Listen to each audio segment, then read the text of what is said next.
The 2025 AFL Grand Final is here. It's as big as it gets. Geelong versus Brisbane at the MCG.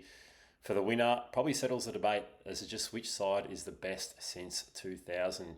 Hawthorn, Geelong and Brisbane locked on 4 premiership wins. The winner of this will advance to 5 and be in front in that stat.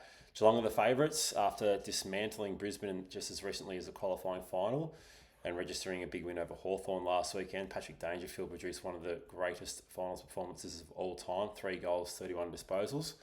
But Brisbane have the blueprint to turn the tables. So it's worth noting that there have been 5 occasions since 2000 where qualifying final sides have met up again in the grand final in the same season. It's the loser of the qualifying finals that has bounced back on 4 occasions. The key for Brisbane will be their pressure. They were caught out a bit in that qualifying final. They need to bring the heat and set up defensively. If they can do that, if they can suffocate Geelong's ball movement and force turnovers, they're right in this. They'll need to avoid turnovers themselves so they can set up. But expect them to control the disposal game. They'll win that count.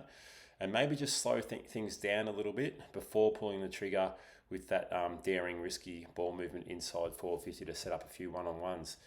Brisbane are the champions from last year. We can't write them off. And after the lessons of the qualifying final, they'll be bringing a more sharper, more ruthless edge, and they'll set up better defensively just to make sure Geelong's run doesn't get out of hand. The Cats, they'll be keen to keep it fast and frantic. They love the high-scoring game. They love taking the game on. They'll be keen to lock the ball inside their front half. But defensively, I don't think they're sound. They had a few lapses against Hawthorn. They've lost Tom Stewart. They left the door open against the Hawks. They should have won by a bigger margin. They absolutely destroyed Hawthorn in the inside 50 count and the clearances. And the Hawks were in the game for the last 10 minutes. That's my slight concern. And with Stewart out with concussion, that's going to be a big factor.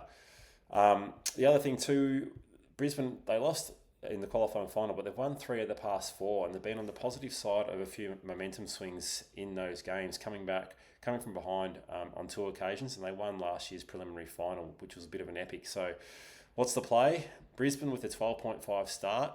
It's not going to be a 2022 style blowout where Geelong destroyed Sydney. The Lions are right in this.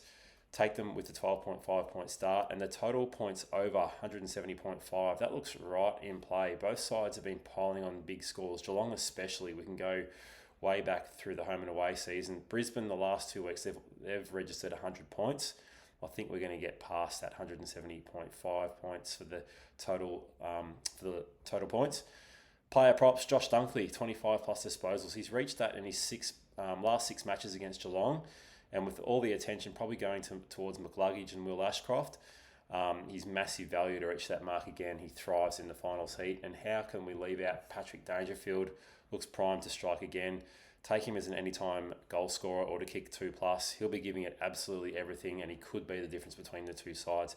It's got all the makings of an absolute classic and a shootout. Geelong the favourites, Brisbane absolutely capable of pushing them to the brink. Enjoy the game. Don't forget to post your tips in the thread and whether or not you agree or disagree. Good luck if you're a Cats fan. Good luck if you're a Lions fan.